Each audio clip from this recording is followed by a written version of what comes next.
Anybody want a little funky music? Oh man, do you hear that? Why not? Do you hear that? It is the in-season tournament. It is the in-season tournament, baby. An ugly win, gritty win though. I kind of liked it.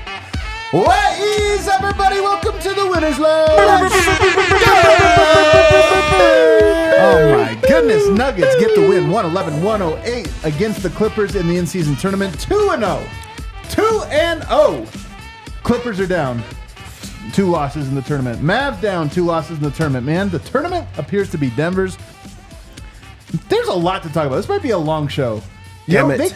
They made some weird choices. They went miniature ball, thinking, okay, we'll see how that goes. Jokic cleared. You had Pickett minutes. You had Aaron Gordon guarding Kawhi, locking him up. You had KCP making some plays down the stretch.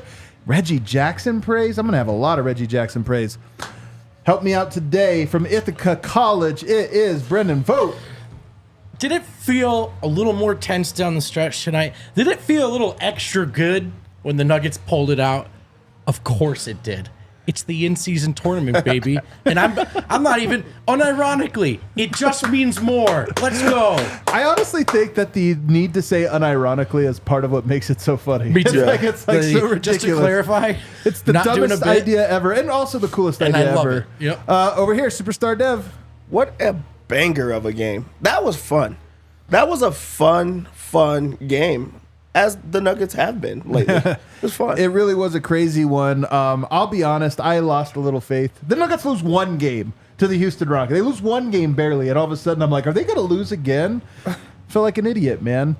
Crap, I have to, you guys talk amongst yourselves while I pull. I had to restart my computer. Oh, man, I hate that. Mine didn't charge. How's your computer going, Dev? It was charging on the same one that you said yours is not charging. Oh, no, that's I got the last of juice. Must be user error. On that you guys want a fast breakdown? I'm going to be honest, it's a long breakdown. Oh, it's a long breakdown. Take your time. Get some snacks, get some water. Jokic, super aggressive early.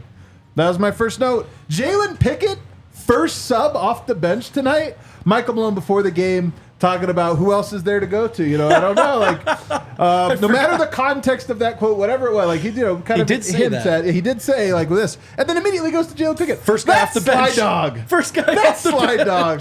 I swear, Michael Malone. Like, this gives you insight into Michael Malone. He watches the other team's pregame and mines it for information. Because why else would he play these kinds of games beforehand? Like, I don't know. Hey, man, we're going with the same group. Psych. I'm about to just throw him off right here. He threw everyone off with that one. Who else could we possibly go to first guy off? Jalen Pickett in. Jokic, Aaron Gordon, Christian Braun, Peyton Watson, Jalen Pickett. I feel like Michael Malone did that just for me. I feel like he was like, you know what, Adam? Here. We'll try this out. Just so you guys know, take you behind the curtain a little bit. The way Adam perked up when he saw Pickett was in the game. Like, it was the way I get when I hear it's an in-season tournament game. He was like, oh, little extra juice on these minutes. 28-26 Nuggets after one. Second unit, you go to the straight bench. Reggie, KCP is the stagger. Christian Braun, Peyton Watson, Zeke Naji. Guess what, guys? Bench was a positive. Staggerwell Pope ended up working out. And then another Pickett stint. Another positive one. 2 positive Pickett stints in the first half. He comes back out with the starters. And Nuggets look pretty decent. I mean, they more or less, I think they're like a +1. But it worked out. Nuggets starters come back in, and this is the important thing. They push the lead to 13. They go on a run. They looked phenomenal for a large stretch in the end of that second quarter to build a lead, and Reggie Jackson was balling. He was balling in this game, in that quarter and in the final quarter especially. Jokic, 18, 10, and 6 at the half. He was on his way to a monster triple-double. Wasn't to be. 60-52, Denver Nuggets. Only guy not really feeling it in the first half offensively that you expect was Michael Porter. Yeah. To start the second half, he misses a wide-open 3 to make it 0 of 5 on the night at that point. Then he missed 2 free throws. Like, the threes, three-point shooters, hot, cold, you missed some shots.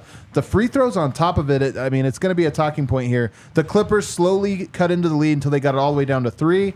Nuggets in the bonus, though, with 6:48.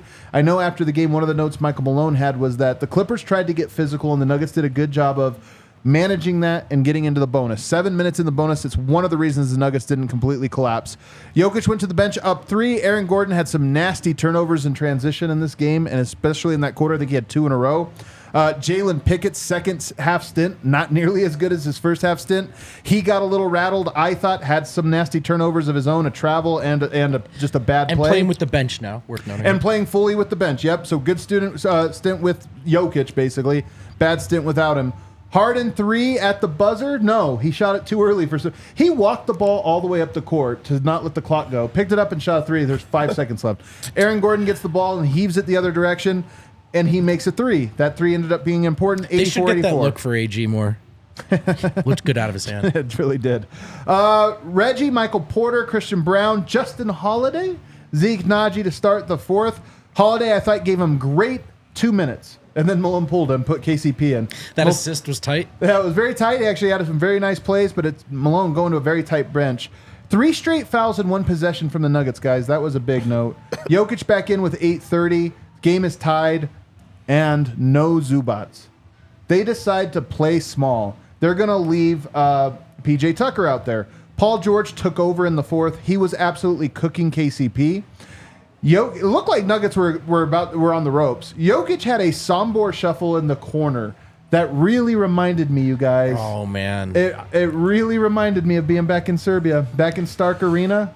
Belgrade. If there was a better player defending him, then it would have gone in for sure. I can't believe that didn't go in. I just can't believe Rattled, man. I'm telling you, it went in and then popped out like there was a ghost in there that said, no, not this way.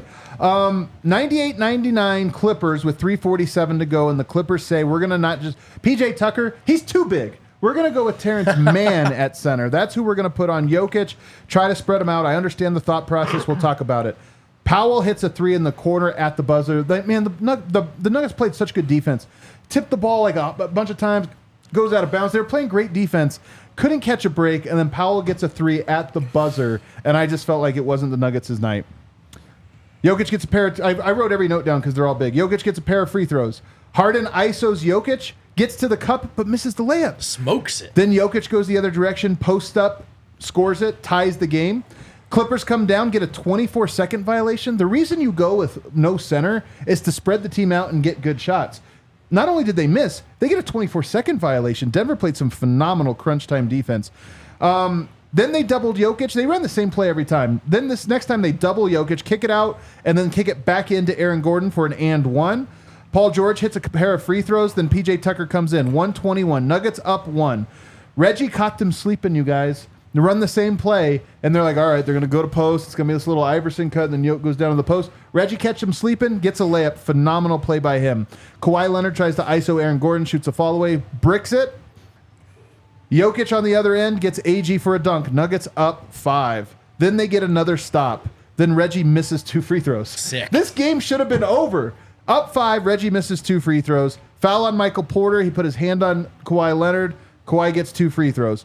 Then Jokic has a horrible turnover. Nuggets are up 3. I don't know what Jokic is thinking. He has the ball, and rather than just hold it and let him foul, he tries to throw a risky pass. It gets stolen. Now it's down to 1. Jokic does go 2 of 2 from the line, though, in the pressure cooker. Only up 1. He goes 2 of 2. But Paul George has a chance to tie it. Side of the backboard? Not this time. Oh, no. Did it go in? Not this time. Oh, what happened? It was a wedgie. A wedgie. That was insane. I'm telling you, Paul George could not miss in the fourth, and then somehow getting a wedgie. Like, wedgies are hard. Wedgies are hard, and somehow getting a wedgie. Do you think that's the exact moment Clippers fans went, man, F this matchup forever? Yeah, There's just nothing. It's a jump ball. Jokic wins the jump ball. Game is over. My God, that was a lot of notes, but this game had a lot of twists and turns. Dev, start us off. What's your big takeaway? I just truly cannot believe how well Reggie Jackson is playing. Like, Yeah, honestly, It's a great one. that is your backup point guard, a guy that he was not what people wanted, but he's exactly what the Nuggets need right now, and he is doing exactly what they need every single game. This was a game that called for him to score, and he did exactly that. 18 points in this one.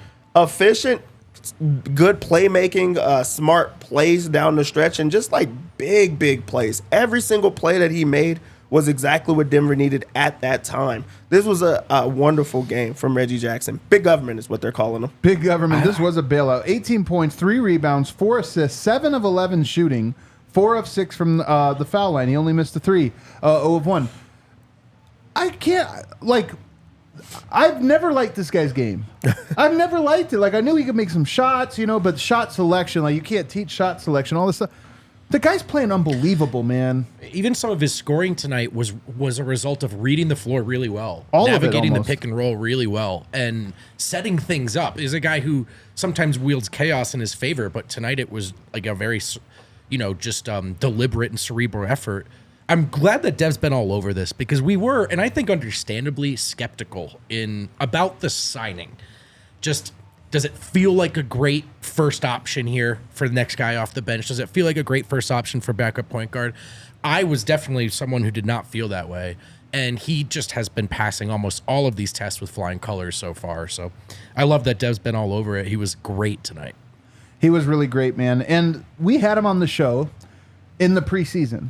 Comes on the show and gives 30 minutes. It was a phenomenal interview. We were kind of blown away. Like, man, this guy so likable, so thoughtful, really seems to not just want to buy in, but feels good about being a part of this team. And just sounds like every other Nugget that's come through here that has, really become a part of the culture and everything else. And then you go into it going like, man, he's so likable. I just hope he plays halfway decent.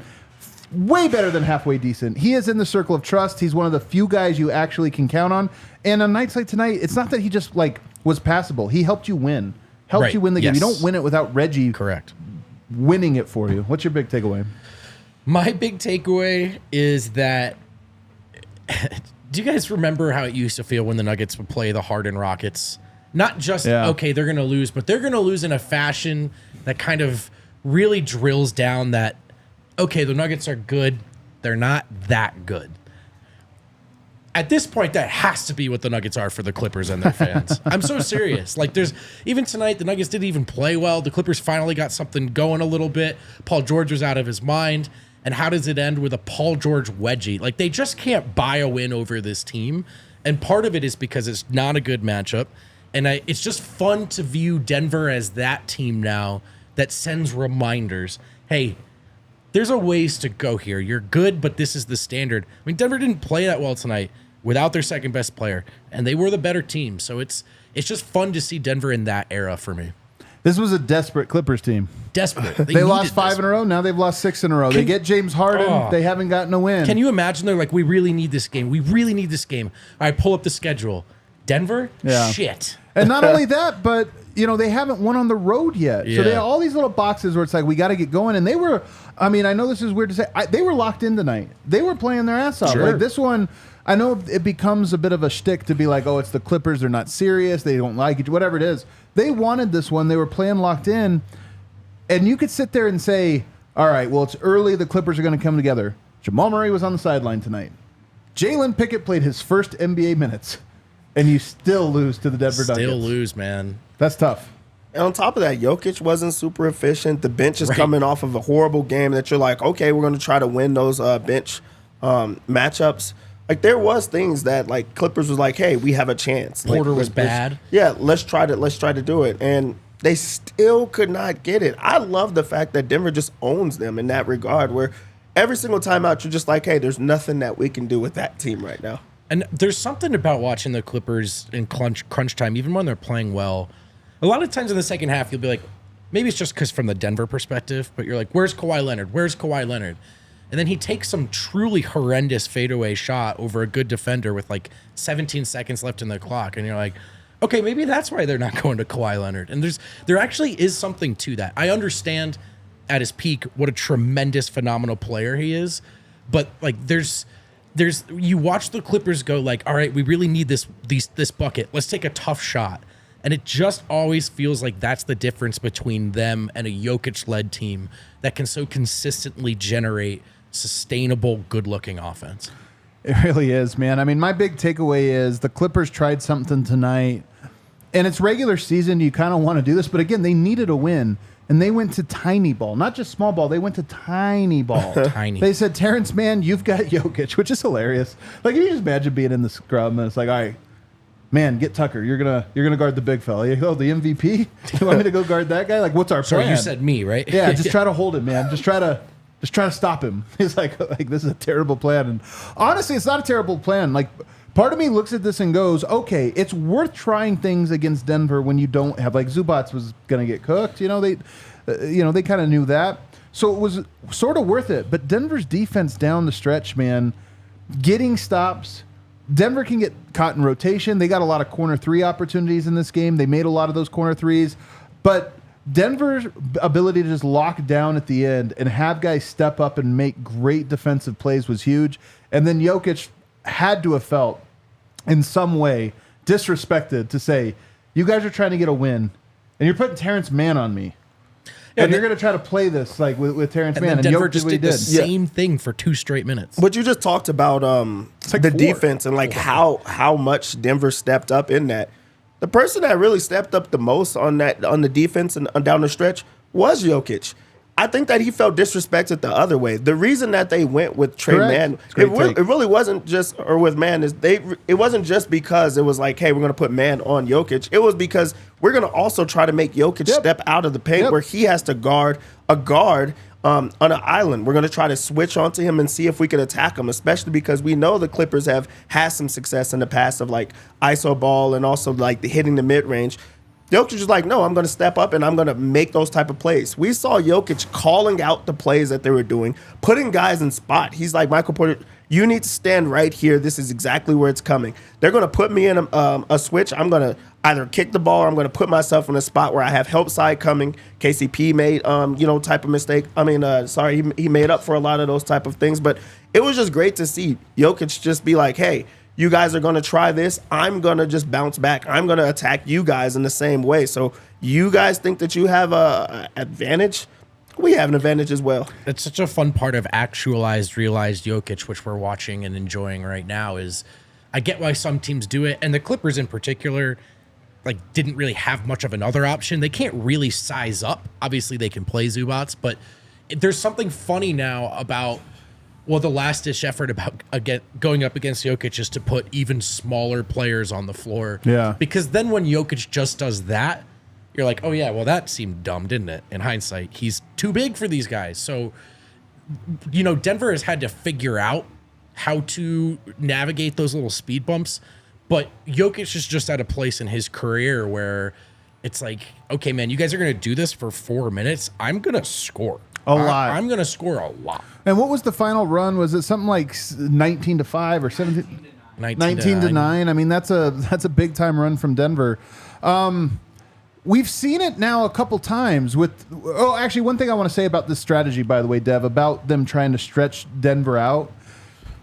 It works better if you're willing to pass to if you have a team that has chemistry, because what Denver was doing was, okay, they're going to try to put Jokic on the ball so that it's a switch, but Denver would just bring the guy through, and even if he was late, they would just say, we're going to trap it so that Jokic can recover. And a couple times they caught Jokic out on an island, but most of the time the right play would have been to try to get the ball out of your hands, like drag the defense around, drag the rotation out, and now swing the ball till you find the open man. And it reminds me, honestly, more than anything, of the Phoenix Suns last year, who that's what they should have. Denver said, okay, well, if you're going to spread us out, this is how we're going to do it. Michael Porter, we're not going to leave him on an island. Let's send another body. Jokic, we're not going to leave him on islands. Let's send another body. And Phoenix didn't have the chemistry to punish Denver. And tonight, the Clippers didn't even seem to try. It's almost like they didn't understand. They were just like, we ISO. That's what we do. We get a switch and then we ISO. And Denver was prepared for it. That's why they've never been a good matchup. I mean, even like, what did they want to do at full strength tonight? They weren't really sure. It was maybe our guy hits this shot.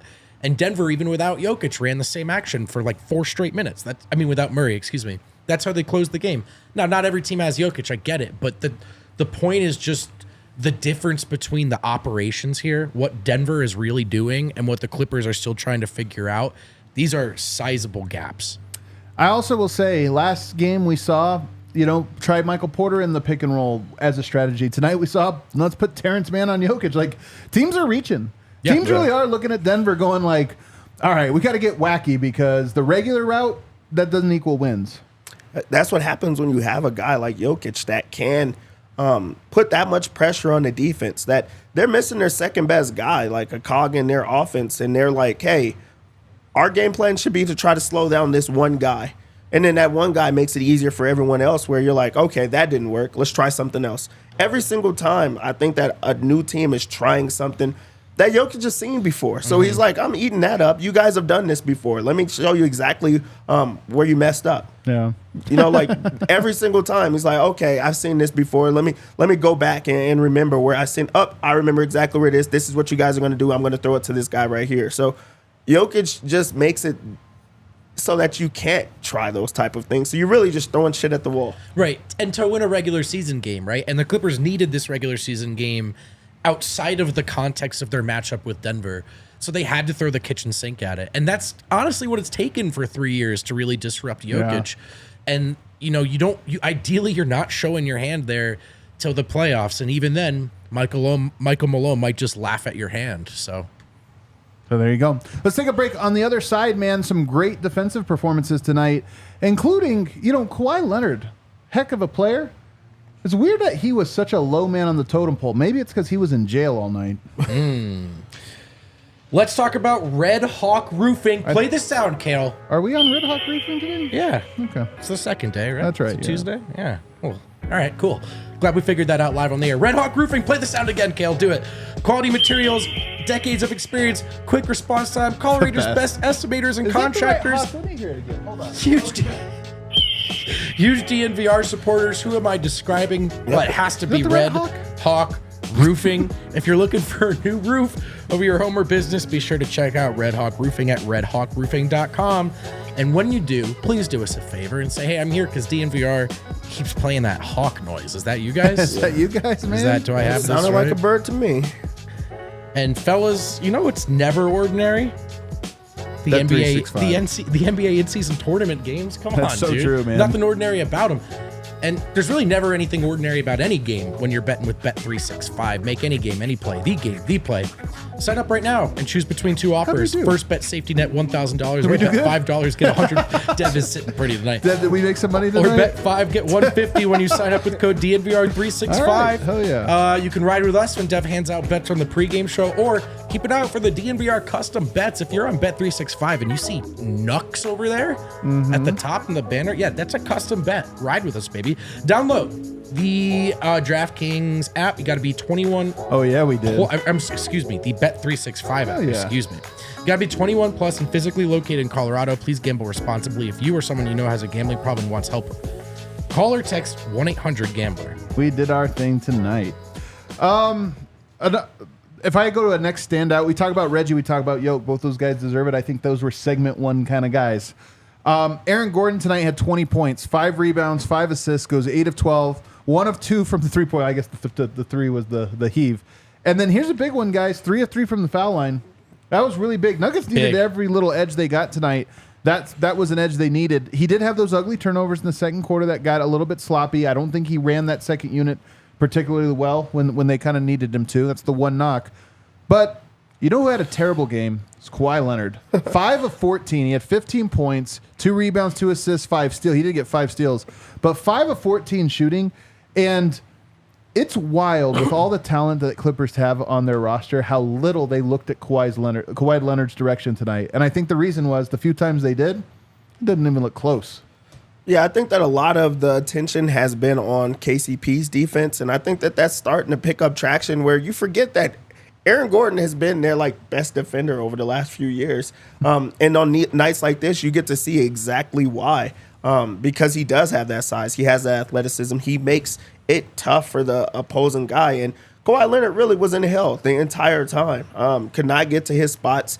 Aaron Gordon in these type of matchups against those marquee guys, he's like, hey, I'm going to just turn into a defender. That's all I'm worried about. And this was a game that he went both. He had a switch where he's like, I'm going to score and put myself in positions to just finish every single rebound and dunk that comes this way. He had multiple dunks in this. But also I'm going to make it hard on Kawhi Leonard where you're going to have to go to Paul George. Paul George is going to have to beat us by himself because it won't be Kawhi. So this was a game that Aaron Gordon just had play after play after play of just positivity. And maybe the first layer in the original decision to go and get Aaron Gordon, Denver's like, okay, how do we guard these wings or the bigger guards like Luka, who's, his own kind of position? But they haven't had a great answer to those questions. And Aaron Gordon, just from the physicality standpoint, literally how he matches up physically is a good place to start. And then he's doing such a great job. He's really disciplined on these guys like Kawhi and KD who just really want to work methodically for their inch of separation at their spot. He's really good at somehow staying down on the contest until it's really time to get up there and put a hand in their face. And, Kawhi struggles with Denver because he's not a pick and roll maestro. He likes to overpower you. He likes to just get to his spot, rise up over you. And in Gordon and also in MPJ, who did not have a good night, but is a good ISO defender and is a sneaky good option for guys like that. You dribble for your mid-ranger, and they've got tall, long arms in your face. Like they're better suited for that stuff than they were 4 or 5 years ago. And it's a big part of the reason why the Clippers, I think, look so exasperated and flustered against Denver is like their plan A doesn't work. I think who are the guys that he guards the best? I mean, like if you look around, he guarded KD in the playoffs last year, really bothered him. We guarded Kawhi, we guarded Luka in the first in-season tournament game and shut him down, or at least bothered him enough so Denver could blow him out. I think it's probably those three guys. You could say Anthony Davis, as well, another guy that he's disrupted. Those are some big-time players, and it's a wide variety of them. I'm not sure there is another player in the Western Conference that guards that trio or foursome of players as well as Aaron Gordon. I think he might be the single best. There's not. There just can't be. Zion, too. Zion, it's right? really it's the size and the strength, and then also he's able to keep up with them. Also, he's just strong as hell, and he's like, I'm gonna use my strength against you. I don't care what that means. He stays out of foul trouble. Like when he does get a foul, it's like the smart fouler. It's like, okay, but you felt me. You're not gonna be able to do that again. But he reads what's happening. And he's also just so under control. Really, this year of all years, I feel like he's the most under control that he has been. And it's on that end of the floor. Then on offense, it just comes easy as well. So he's been great. Really, he's been great as of late. Yeah, I think actually Aaron Gordon has had a sneaky great season. I know some people have said it hasn't been great. I actually disagree. I think part of it is that just gone are the days where he's like, okay, I'll fill in with 30 points tonight, because it's just not. I just think he's. I mean, at 20 tonight, which is pretty damn good.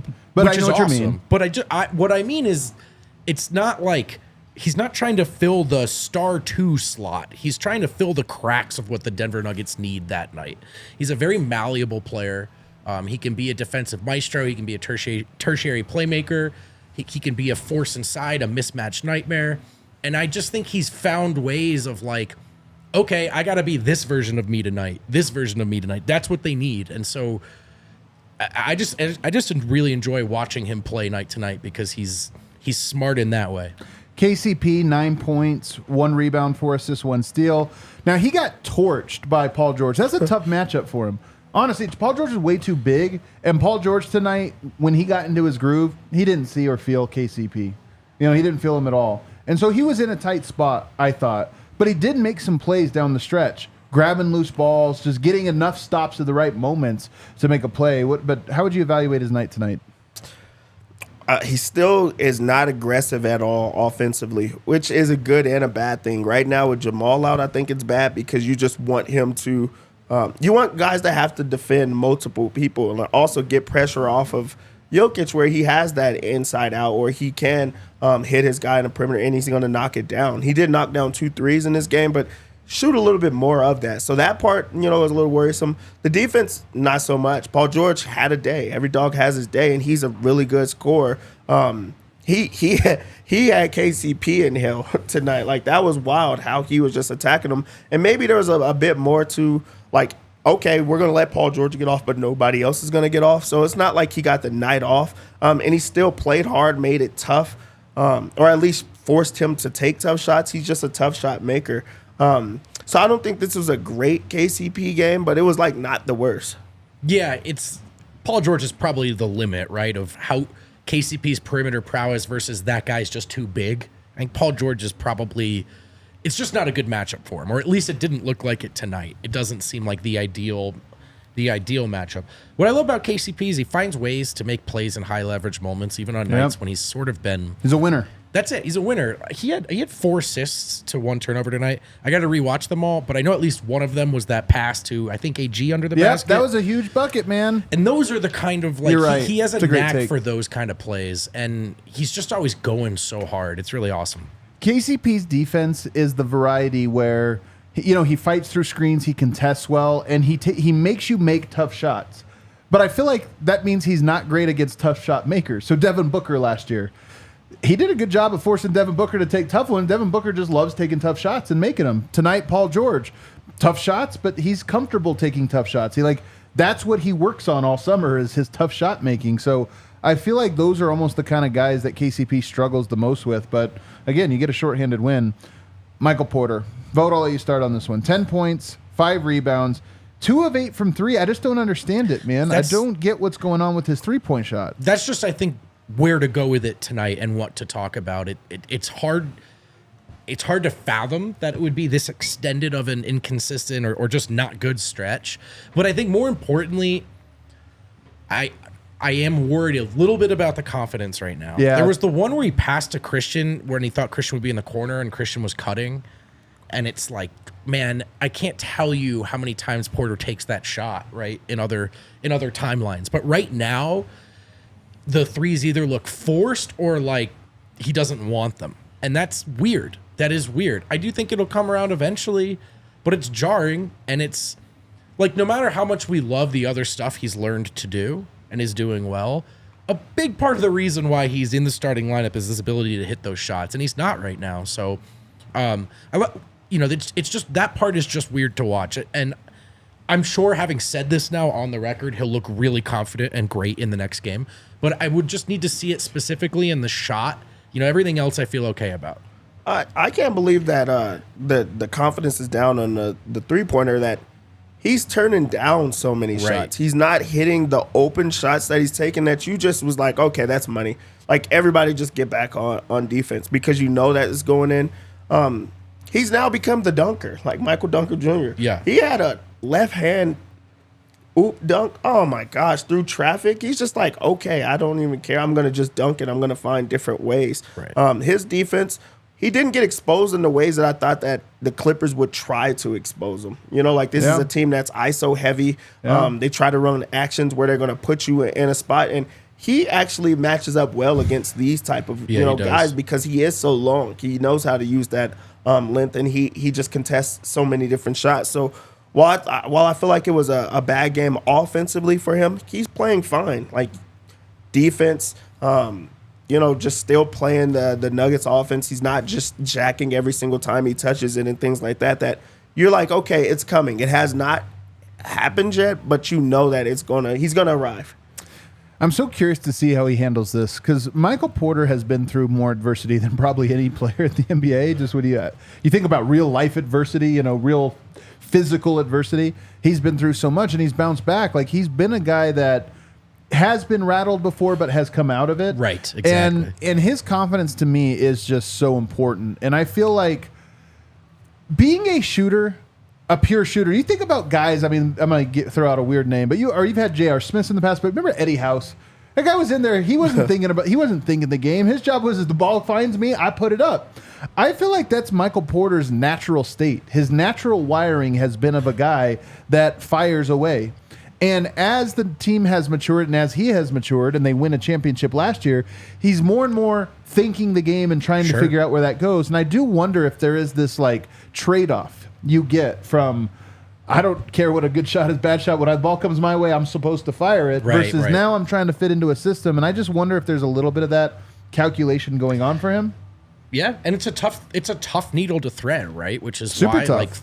Which is why third best offensive players don't always look like all-stars in that system, right? It's hard to be consistent in that way. It's also like sometimes shooters have tough streaks, and when you're really, really used to their shooting, it feels this is Porter, man, truly astonishing. Yeah. And also, we get up here and we talk after every game. After this game tonight, his confidence didn't look good. His body language didn't look very good to me, and he turned down some shots. Does that mean that's how the season will go? Probably not. But that was my observation tonight, and he is mired in a bit of this stuff right now that you want to see him get out of. 5-game road trip coming up. This will be, they need Michael Porter to score, especially on the road. You really don't want to count on guys like Christian Braun and Peyton Watson and Zeke Naji to bring points on the road. Tonight, the bench did score. They gave you some regular bench production, but on the road, you're going to need Michael Porter to knock down those shots. And the other thing is, it's funny, but the Nuggets were up 5 with a couple seconds left, a couple turnovers, a couple dumb fouls, got them back into it. This could have been a comfortable win. And then you think, well, Mike couldn't make these wide open shots. If he just makes 1 or 2 of those open shots, this game's probably even more comfortable. So there's another ceiling on top of all of this, I think, for Denver to uncover. All right, let's take a break. On the other side, we're going to get to my favorite segment. We're going to talk a little Jalen Pickett, you guys. Oh, man. We got a little Jalen Pickett on the other side. Don't cross the picket line without him. I did not cross the picket line. Or I did cross. Did I or did I not cross the picket line? You didn't cross the picket. Well, it depends on your politics. Let's get out of this. Hey, it's important to start preparing for the Denver Nuggets early, like Tim Connolly did with the Minnesota Timberwolves. It's also important to start preparing for college early. Start saving for college early. You need a plan just in case your child doesn't land that athletic scholarship. College Invest. Do you think my kid's genetically athletic scholarship? It's not happening. Okay. Or if they jockey, can you get a scholarship? Yeah. Someone's got to ride the trotters, right? Either way, at some point, college is probably going to come up for your kids. You got to start saving early. College Invest makes it easy with flexible savings plans, and you'll benefit from a Colorado tax deduction. Savings can be used for trade schools and apprenticeships nationwide. Open your account now at collegeinvest.org. I went to a little Saturday Nuggets practice this weekend. Got out. Great day. Sun was shining. No game, no show. What did I do? I went to Illegal Pete's with Adam Matas and Big Market Brooks, Matt Brooks, friend of the show. That was fun, man. That was a good time. Do you know why I did that, Adam? Because we're buddies? Because we're buddies. And Illegal Pete's is the go-to spot for buddies, burritos, and beers. It has been for over 28 years. So next time you're feeling a little hungry, feeling a little lonely, hit the fellas, hit the ladies up, head to Illegal Pete's. Meet your buddies. We're back. Alrighty. Guys, new bench debuted today. And it featured Jalen Pickett, who played his first NBA minutes and played 17 minutes. He finished with 5 points, 2 rebounds, 2 assists, 1 steal, and had 2 turnovers to go with 2 fouls. He was 2 of 3 from the field, 1 of 2 from the three-point line. The first half, I actually really like, and I wondered with Jalen Pickett, sort of getting passed up by a two-way player. I wondered where his confidence would be. What his rhythm would be. And I thought in the preseason, he looked like a guy that was nervous to do the thing that makes him great, which is get into the paint, try to generate open shots. In the first half of this game, I thought he did an A-plus job of that. I thought he looked really good at booty ball and just obviously playing alongside Jokic. I thought he looked like an NBA player. And equally as importantly, I thought the defense looked great. He had stood up Kawhi Leonard one time, stood up Russell Westbrook. I thought the first half of this one was extremely encouraging. Yeah, he was incredible in the first half. You saw some very positive things happening when he was out there. He brought energy as soon as he got in. He created for others. The booty ball, he got that going where he was able to just find, people. He found Michael Porter Jr. for some good passes, found, Jokic. And playing alongside Jokic, of course, you're going to play well. But he just, fit in seamlessly with that group in the first half. And also, he just wasn't getting attacked too much defensively that you were like, okay, I can see it. I can see it happening. Yeah, much like Colin, to be honest, in that the starter minutes went well. Yep. The bench minutes were a much different operation. Yep. I did kind of like the way the starter minutes looked a little better. I don't know if this is really valuable analysis, but Colin seems so closely tethered to Jokic, which is a good thing. But it was almost like my first year at Ball Arena where I wouldn't go more than 5 feet from Adam. I'd be like, this seems like a safe space. Can I hang out? Can I hang out over here? I kind of feel like that's how Colin plays when he's on the floor with Jokic. He's 6 inches from it at all times. And Pickett, I think, seems to maybe have a little bit more of less Jokic dependency. But I think the larger point stands that it's still a mixed bag with the bench. And that is an interesting thing to figure out, because I think we know most players can look decent alongside Jokic and co. Yeah, I mean, honestly, this really did mirror the call-in minutes in terms of what was positive, what was negative. The Jokic minutes were positive, the non-Jokic minutes were a little scary. And there are scary things in Pickett's game, namely his ability to handle like full court pressure and get the team into rhythm when teams are like being really overly aggressive. He seems to struggle with that. But here's why I'm so encouraged by it, the whole part of it. They look like the team that I think they need to be. And that's what's different between this and with Colin. Like, even if you say that they were both equally as impactful, in those minutes, to me, defensively, the team still had the ability to switch, still had the ability to guard one-on-one in ISO and say, like, okay, we're not in panic meter because Russell Westbrook has Jalen Pickett on him. Right. The way that, okay, you got Colin Gillespie on, you're a little bit more nervous about it. You're not in panic mode. And then offensively, in the preseason, I have not seen Jalen Pickett do a whole lot of creating, and I think a lot of it was because he was just scared of making a mistake. I'm guessing he's getting a lot of hard coaching. I imagine that there's probably a lot of Michael Malone saying, you can't play your style, you need to play ours. And I always think back, what did Michael Malone always say about Will Barton when Will Barton arrived? That predates me, bro. I don't know. You don't remember? I got to let him be him. That's what he says about Reggie, too. That's what he says about Reggie. I just need to let him be him, right? Malone always says this. I honestly think there's a lot of, you got to let Pickett be Pickett. First of all, he ain't disrupted nothing with the second unit. That second unit doesn't have anything. Like, we've seen it now in lots of iterations. There is nothing to disrupt. It needs disrupted. And I think that his style of basketball actually can work with Denver. I'm not saying that he needs to dribble it for 20 seconds every single time, but I am saying that there probably needs to be a little bit of we don't need to run a bunch of high motion offense in our second unit. We could probably afford to let the ball be a little more stagnant, spread it out, and see if he can generate offense. Yeah, Pickett was great in that first half. Because of like defensively, he allowed them to still have their identity, and also he created. In the second half, though, however, it was just as bad. He was equally as bad in the second half as he was good in the first.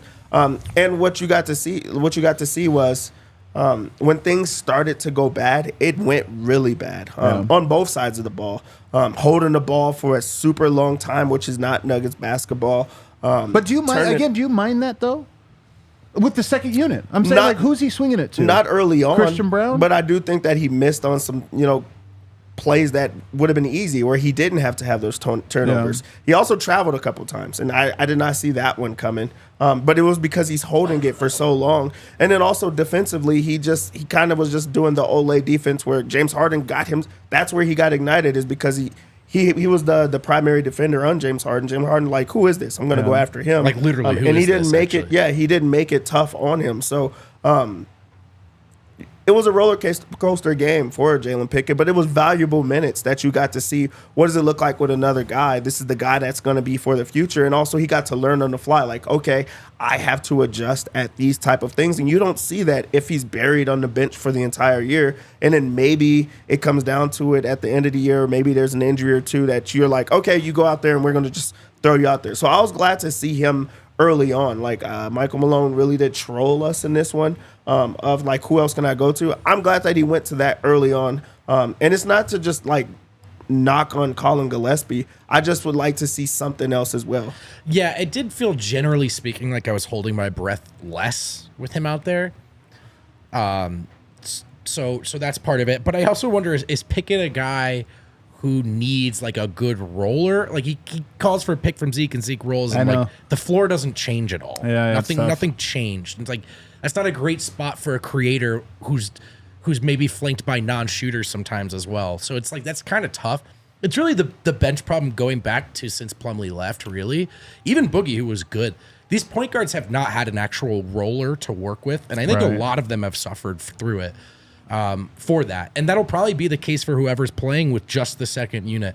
But I did like the way he looked with the starters, and I'm intrigued. I would like to see those minutes go to him again. Yeah, I think one of the things, he had a really great pass to Michael Porter, by the way, in the first half. That's like, I've watched enough Pickett to know the things I like about him is his ability to deliver the ball to, specifically to 3-point shooters from tough angles, and just like he creates them.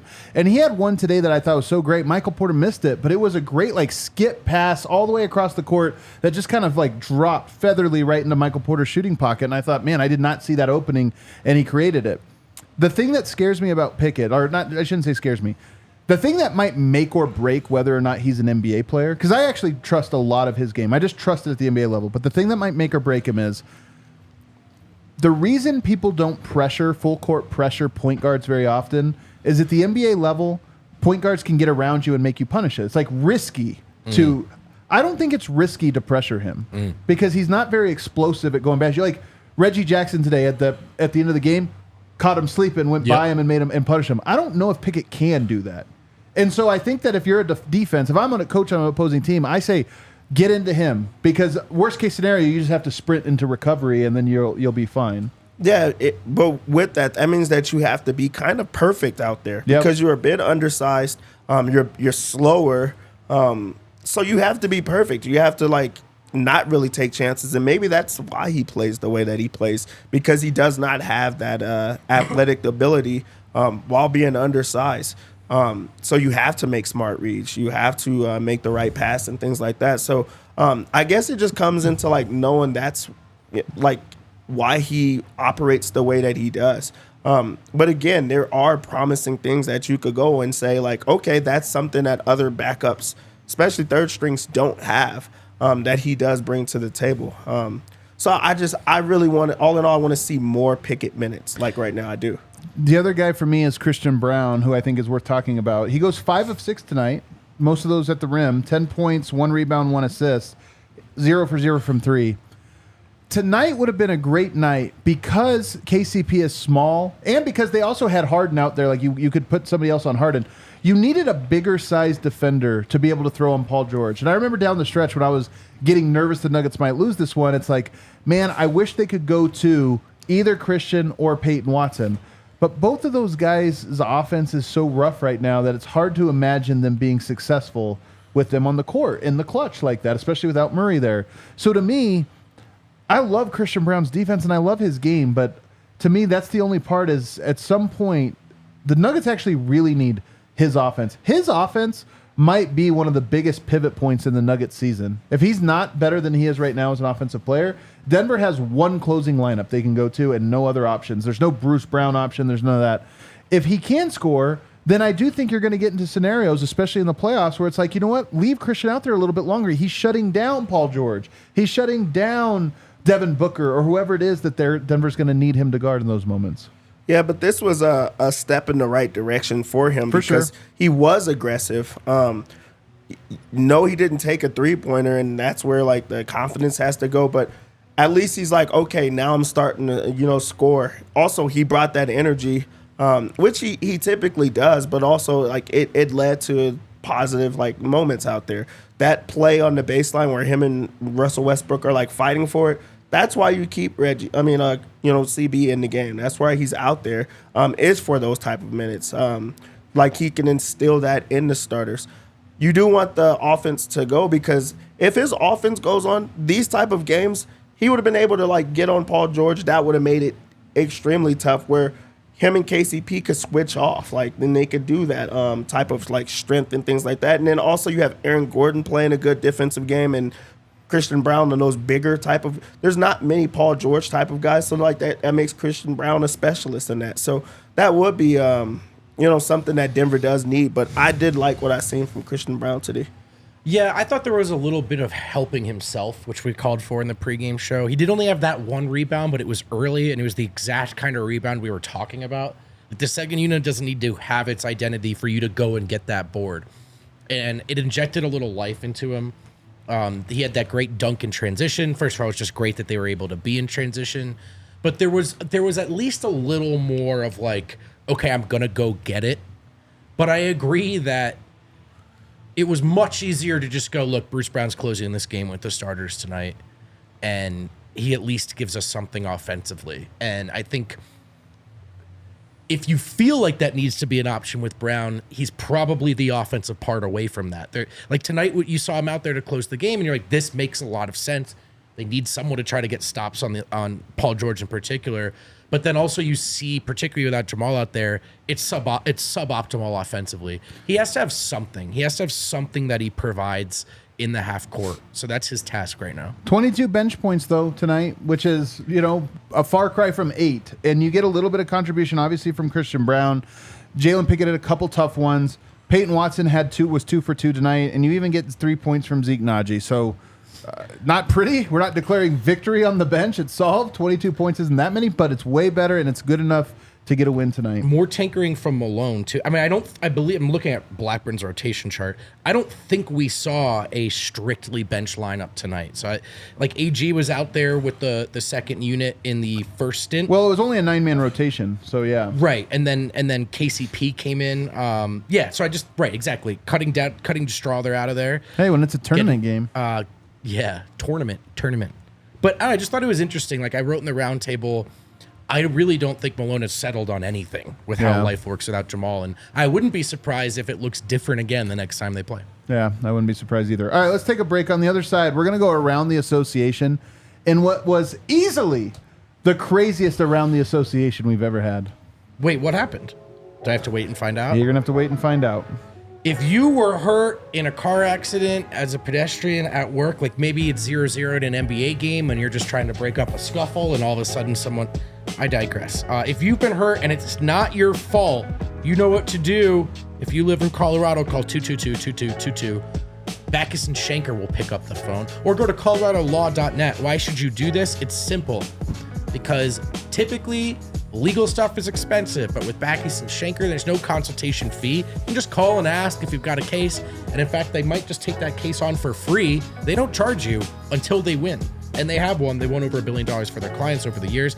So again, if you've been in a car accident, motorcycle, rideshare, pedestrian, truck accident, even if you've been injured at work and it's not your fault, pick up the phone, call 222-2222. And there's a second read typically. Shady Rays, man. Don't look directly at the in-season tournament courts without some kind of protection for your eyes. Maybe Shady Rays is what you need. Why not? Shady Rays is going to have you looking good. It's going to protect your eyes, and it's going to have you feeling good about the purchase because it was affordable. And if you don't love your Shady Rays, you can exchange for a new pair, return them for free within 30 days. No risk when you shop. And remember, exclusively for our listeners, Shady Rays has a deal. Go to shadyrays.com, use code DNVR for 50% off 2+ pairs of polarized sunglasses. We are back. Guys, in-season tournament day, there was some drama. Can I start it? Look, there it is, around the association. Wow, presented by nobody presented by ATA. You could be there. You could be that person that sponsors this great there. segment. Dev, you got to start us off with this story. I have to. I think you should just let the beat build. All right. You should let the beat build. All right. Let's see. So we'll start with Utah get to win over Portland 115-99. Wow, starting with the heavy hitter, huh? Man. Heavy hitter. That means you got to stick around. These two teams were undefeated in the in-season tournament. Good note. That's not great teams. Our old friend Jeremy Grant, 26 points to lead things over there. How many rebounds? I'm going to make you look it up. How many rebounds? 2 rebounds. Some things never change. On the other side of things, it was 30 points from Jordan Clarkson. That was all. That was all that happened in this game. This was not a fun game. Yeah, it's a good thing we started. Thanks for taking us through it. All right, thanks, Steph. This was a shocking performance, and this is what the end season games brings. New Orleans Pelicans get the win, 131-110. Yeah, it's a big time win. They heard Win talking smack on the DNBA show. Pelicans were horrible the last time they played. They played each other 2 days ago, right? Yeah, they did. And it was not a good performance. Multiple guys score 17. Kyrie Irving has 17. Tim Hardaway Jr. with 17. Luka did not have a great game. 16 points. 2 rebounds, 2 assists. Wow. You don't see that much. Minus 26 in this game. Herb Jones had him. Yeah, Pelicans were on a 5-game losing streak. change things around. Yeah, Herb Jones was the one that played in this game. He hadn't been playing for a while, so maybe that was the big change. Brandon Ingram had 25 points. Jordan Hawkins, a guy that we've seen get hot, had 25 points in this game. Yeah. Guy's a shooter, man. That guy gets hot. By the way, the Mavericks would have been tied with Denver as the best record in the NBA, but they lost. Big development in Group B, baby. It was a good loss. Pelicans get the win 124-104 over the Magic. Wait, who did? Wait, not the Pelicans. Sorry. Brooklyn Nets get the win 124-104 over the Magic. Did you guys see Ben Simmons has more back discomfort? That is crazy, I just isn't think it? this part of it is, not the mental health. I still want to get paid stuff. That's its own thing. But Ben has some serious back issues, man. And it's like nerve again, right? Yeah. And they said he's going to be out for a while. Having watched Porter deal with different stuff, it's or similar stuff, it's tough to see. Yeah, it makes you happy for Michael Porter. Like, Yeah. really, that's some real stuff. I'm sad for my Orlando Magic, man. I don't think they're very good. Yeah, I don't think so Is either. it the way that they're terrible in clutch time? Yeah, that's a big part Spencer of it. Dinwiddie had 29 points in this one. What a weird player. Yeah, Michael Bridges had 21. So 29 points for Dinwiddie, 21 for Michael Bridges. There you go. They got outscored 36-18 in the fourth, by the way. This is what happens to the Magic in the fourth. They completely collapse every game. If you're a Magic fan, think about it. Magic fans, they always have it bad. Think about that, man. Every fourth quarter, you better be up 15 going into the fourth. All right, we're in it tonight. Yeah. Like, Paolo, no. Paolo, no. Oh, God. Paolo, no. OKC Thunder get the win over the Spurs. This was Big a game matchup. right Big here. matchup. This was a Matchup. huge matchup. It was a mid-off. I really thought it was going to be better than this. Wemby, 8 points, 14 rebounds, minus 31 in this Man. one. That is a bad game. 4-15 from the field. Chet on the other side. We thought this was going to be another banger type of performance. Nope, 9 points, 7 rebounds. He was a plus 30 in this one, though. This was a blowout in every single way.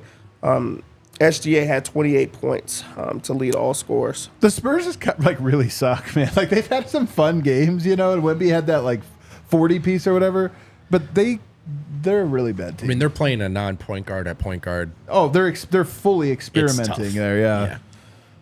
This was not a fun game, but we have to talk about it. Miami Heat get the win over Charlotte Hornets. We don't have to. What did it say on the court?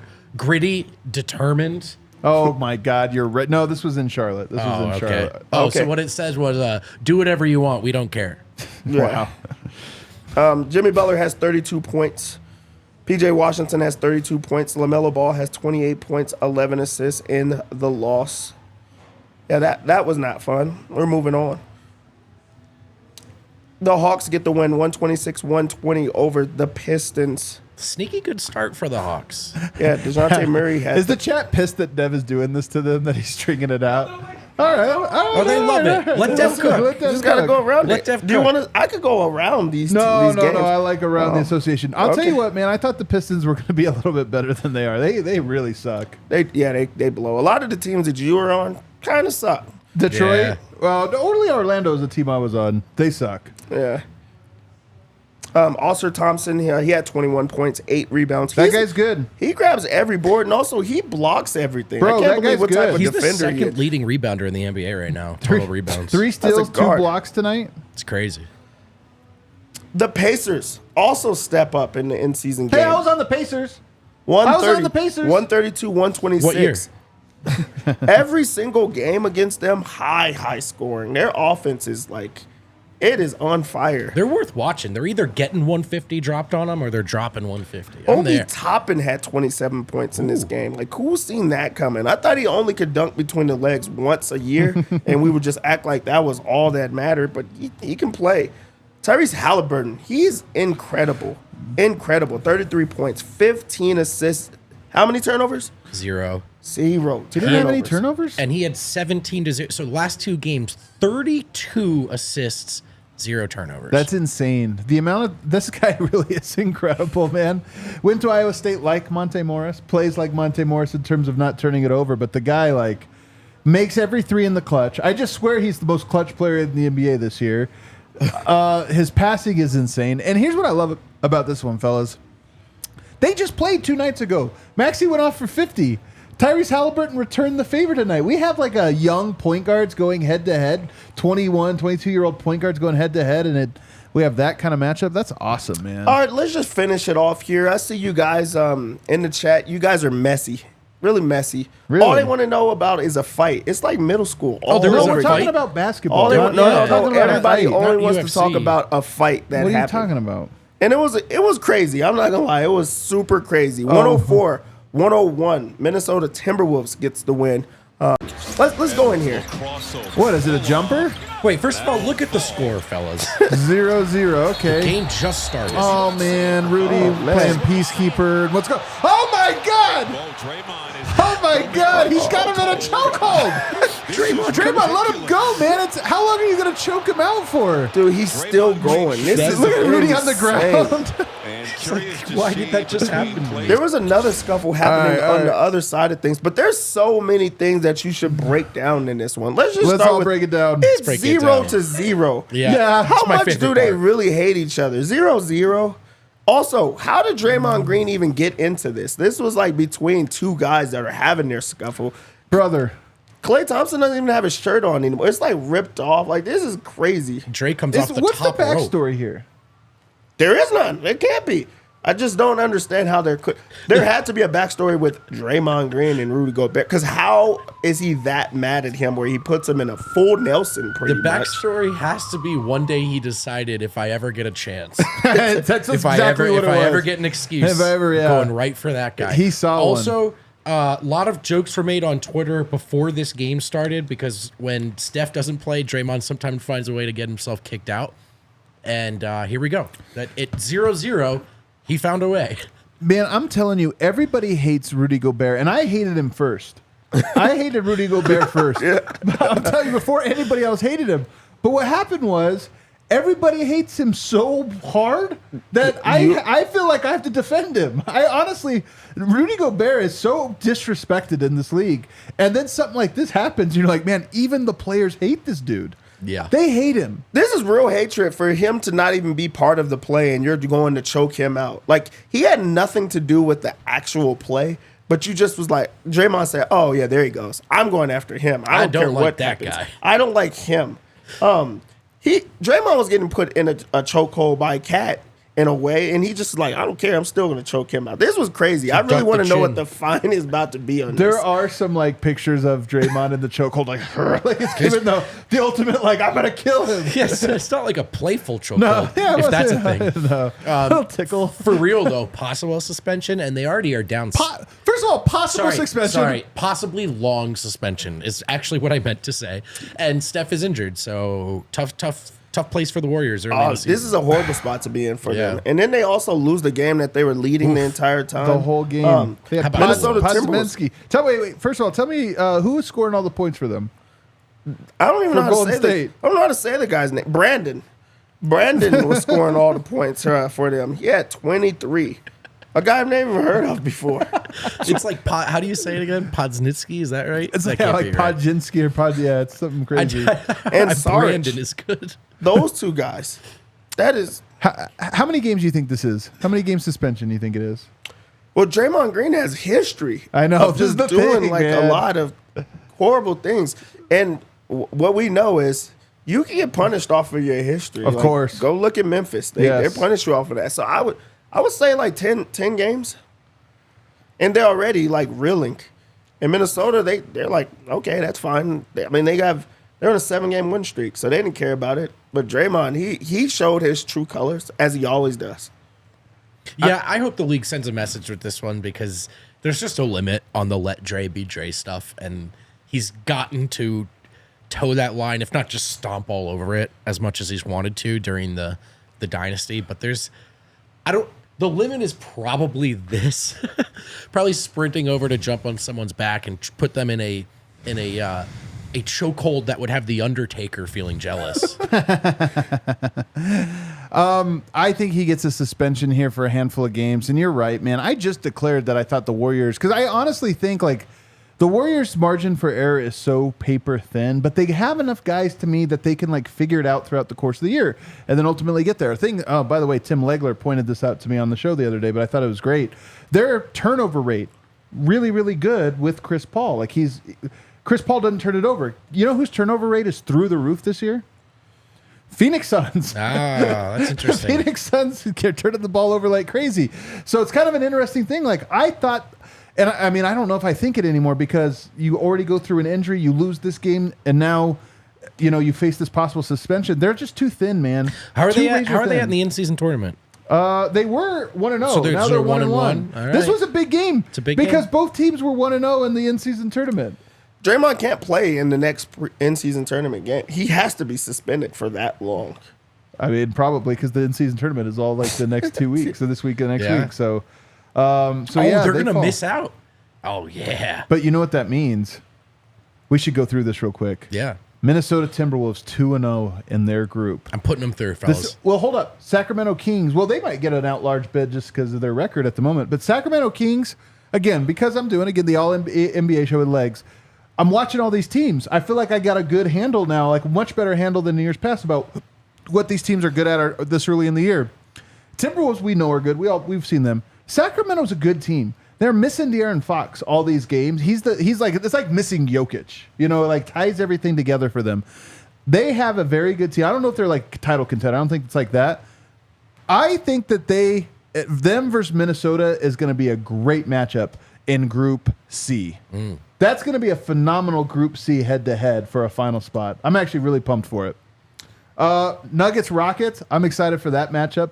Nuggets put themselves in really good position now to be able to take that. Plus, they have the best record in the NBA. So and a little bit of a revenge game against the Rockets and Jeff Green. It's almost better, huh? It's almost better. We saw it today. There were a couple of teams that just beat the brakes off someone. Now they get them in the tournament. Timing's everything, fellas. Man, it's hard to win it ever. It's hard to win it all. The freaking Lakers are 2-0 in their tournament, and the only team that's also 2-0 is the Utah Jazz. They somehow got in a tournament with the Grizzlies, Jazz, and Blazers. How do the Lakers always get this? Such a bad group. You know what, though? It's going to be great because they're going to win the tournament. They're going to win their seed and get in with all the big boys and then just get smacked. Just absolutely smacked. Your Celtics are 1-0 in the tournament. Yeah, they might be good. Whatever. Yeah, whatever. We'll probably see them in there. Miami Heat and Milwaukee Bucks both undefeated in their group, so that could be fun. That's always fun. Listen, if you're the Bucks, I mean, you don't want to come away empty-handed after the Dame trade. I would go for this one. Can you imagine, though, if the Heat beat the Bucks in the in-season tournament pool? Oh, my God. I didn't even think about that part. That would actually be fantastic. I'm into it. And then the Pacers, with tonight's win, the 76ers fall to 1-1. The Pacers now in pole position of Group A at 2-0. Only the Atlanta Hawks now challenging them is undefeated at 1-0. So, I don't know. This could be a good tournament, man. I would love it if it's Pacers, Heat, Celtics, Lakers, Nuggets, Timberwolves. That'd be great, man. Dude. What a hit this tournament is. I can't believe it. All right, let's get some super chats. Oh, man, we got a lot of them. People were feeling themselves. Jokic scoring title plus defense team on the way. That's from Revo. Big Honey. There's no way we could lose with Big Honey and Big Government. Big Duo is on fire during the clutch today. That's a good point. It's a great point. It's going to be hilarious when Reggie and Yoke are the best pick and roll clutch time duo this year. It's like, well. Like, what is the replacement player level here? Jeremy J. Rock, Mikhail, Bones, no ring, no minutes, just took the L. I don't feel good about that one. But that did happen. But it did happen. That is a factual super chat. Tom McGoldrick. Come on, man. That's your name? That's sick. That's his YouTube name. It's like this gotta be like a fiction. Anyway, Tom McGoldrick. Clippers fans in shambles right now. I love it. Go Nuggets. There's Clipper fans? We know 3 of the 7. Matt Peck. Matt Peck from CHGO. With a super chat. This team, wow, living vicariously through y'all while I play with the Zach LaVine trade machine. Stash is looking good, Brendan. Much love to my DNVR fam. Yeah, Peck, man, the homie. By the way, we'll talk about that on Thursday's show, but Zach LaVine on the move, perhaps? I got to blow my nose, so you got to do this. Are you being serious? You got to blow your nose right now? That bad you have to blow it. This is unbelievable. You know I can't read. Jess says, you know how if you get a flat tire and you have to throw on that little spare until you can get a real one put on? I already know where this is going. It's great. So your alignment is weird and you can't drive more than 35 miles per hour. That's us without Jamal. Hang in there, fam. Hey, it gets you to point from point A to point B. So I take it. I mean, you can only last so long though on it right now. Like we're don't get on that highway. Don't get on the highway. We're on the side streets right now. I mean, when the car that you're racing has Paul George in the driver's seat, it's do you need 4 times? That's so true. Zach Weaver, I got you. Jokic is an artist, painting masterpieces nightly at Ball Arena. It's so true, man. We barely even. I mean, I know. What a just Jokic was off tonight, you what guys. What a disgusting 30, 15, and 10 again. Well, you know what? Actually, I am a little dissatisfied because 30, 20, 10 looked like it was going to happen in back-to-back games for a second. It did look like it was going to happen. Turns out that's hard to do. Turns out it's like it never been done. Never been done. 5-5-5-5-5-ish. I'm so happy Reggie is playing well. He's easy to root for. It was interesting to note we didn't see Julian tonight. I mean, I don't think it's that interesting. I think this was a 9-man rotation. Malone tightened it up a little bit. As in tournament game, coming off a loss. I mean, and then you had 2 days off. Like it was a lock that those guys were going to play heavy minutes. All right, what else do we? That's it? All right, hit that outro music. Hold on, let me see if Harrison wrote. Harrison did say that he was locked up. Waiting for Jokic, you guys, always takes forever. He has timed. He's like, if I wait long enough, 30% of the crowd will thin out. No one will hear these quotes the next day. He's not wrong, by the way. 100% right. He's not wrong. What a fun show. That was a good one. We are taking tomorrow off. We will be back on Thursday. And then again, of course, on Friday. In the meantime, subscribe to the All NBA show. Promo something. Check out the grades. Oh, yeah. Check out my grades. On thednvr.com. Sorry, let me also, try that Harrison again. Wind. Check out our written content on thednvr.com the next day after every game, including this win in the in-season tournament. Hit that like button on the way out. We'll see you.